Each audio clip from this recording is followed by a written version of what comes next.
ಅಂತ ನನ್ನ ಎಲ್ಲ ಪೂಜ್ಯ ರೈತ ಬಾಂಧವರೇ, ಸಹೋದರಿಯರೇ, ಭಕ್ತಾದಿಗಳೇ, ಸಂಗೀತಗಾರರೇ ಹಾಗೂ ಪತ್ರಿಕಾ ಮಾಧ್ಯಮದ ಮಿತ್ರರೇ, ಎಲ್ಲರಿಗೂ ಕೂಡ ಮುಸ್ಸಂಜೆಯ ನಮಸ್ಕಾರಗಳನ್ನ ಹೇಳ್ತಾ, ಇದೊಂದು ಯಡೂರದಲ್ಲಿ ಪ್ರತಿ ವರ್ಷದಂತೆ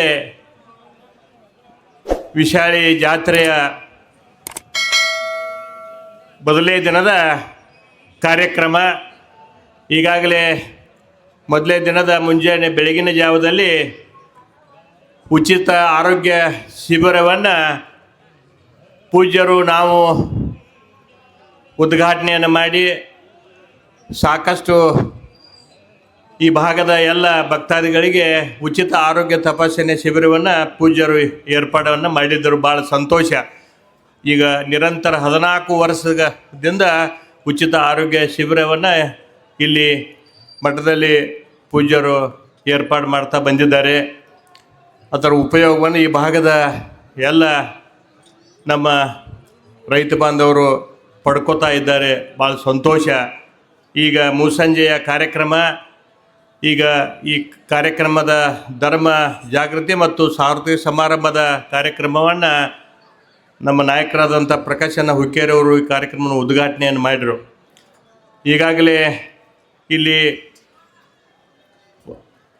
2004ರಿಂದ ಈ ಮಠಕ್ಕೆ ಏನು ಈ ಪೂಜ್ಯರು ಇಲ್ಲಿ ಬಂದರು ಅನ್ನುವಂಥದ್ದು ಬಂದ ಬಳಕ ಏನೇನಾಯಿತು ಈ ಮಠದ ಅಭಿವೃದ್ಧಿ ಅನ್ನೋದು ಈಗಾಗಲೇ ವೇದಿಕೆ ಮೇಲೆ ಎಲ್ಲ ವಿಸ್ತಾರವಾಗಿ ಎಲ್ಲ ಯೋಜನೆಗಳನ್ನ ಹೇಳಿದರು.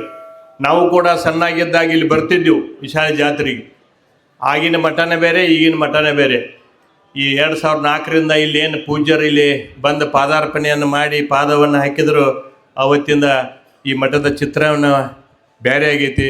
ಮತ್ತು ಈ ಭಾಗದ ಶಾಸಕರಾದಂಥ ಗಣೇಶನ ಹುಕ್ಕೇರಿಯವರಾಗಲಿ, ಪ್ರಕಾಶನ ಹುಕ್ಕೇರಿಯವರಾಗಲಿ, ಅವರ ಒಂದು ಈ ಮಠಕ್ಕೆ ಸಾಕಷ್ಟು ಅನುದಾನಗಳನ್ನು ಕೊಟ್ಟ ಈ ಮಠ ಅಭಿವೃದ್ಧಿ ಆಗಲಿಕ್ಕೆ ಪೂಜ್ಯರು ಕೂಡ ಕೈಯನ್ನು ಜೋಡಿಸಿದ್ದಾರೆ. ಅವ್ರಿಗೂ ಕೂಡ ಈ ಸಂದರ್ಭದಲ್ಲಿ ಧನ್ಯವಾದಗಳನ್ನ ಹೇಳಲಿಕ್ಕೆ ಇಚ್ಛೆಪಡ್ತಾರೆ.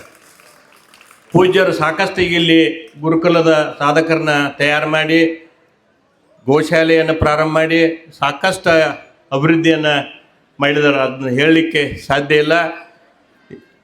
ಹೋದ ವರ್ಷವೂ ಕೂಡ ಪೂಜ್ಯರು ಇಲ್ಲಿಂದ ಪಾದಯಾತ್ರೆಯನ್ನು ಶಿರಸೇಲದವರೆಗೆ ಪಾದಯಾತ್ರೆಯನ್ನು ಪ್ರಾರಂಭ ಮಾಡಿದರು. ಸಾಕಷ್ಟು ಜನ ಭಕ್ತಾದಿಗಳು ಮತ್ತು ಸಾಕಷ್ಟು ಪೂಜ್ಯರು ಕೂಡ ಆ ಕಾರ್ಯಕ್ರಮದಲ್ಲಿ ಭಾಗವಹಿಸರು. ಅದಕ್ಕೆ ಪ್ರಕಾಶನ ಹುಕ್ಕೇರಿ ಅವರಾಗಲಿ, ಗಣೇಶನ ಹುಕ್ಕೇರಿ ಅವರಾಗಲಿ ಕೂಡ ಅವರು ಆ ಕಾರ್ಯಕ್ರಮದಲ್ಲಿ ಭಾಗವಹಿಸಿದರು ಅನ್ನುವಂಥ ಮಾತನ್ನು ಈ ಸಂದರ್ಭದಲ್ಲಿ ಹೇಳ್ತಾ, ಈಗ ಹೆಚ್ಚಿಗೇನು ಮಾತಾಡೋದಿಲ್ಲ. ಯಾಕೆ ಉದ್ಘಾಟಕರ ಭಾಷಣ ಐತಿ, ಪೂಜ್ಯರ ಆಶೀರ್ವಚನ ಐತಿ, ಅದಕ್ಕೆ ತಾವೆಲ್ಲರೂ ಕೇಳಬೇಕು. ಮತ್ತು ಸಾಂಸ್ಕೃತಿಕ ಕಾರ್ಯಕ್ರಮ ನಡೀತೈತಿ.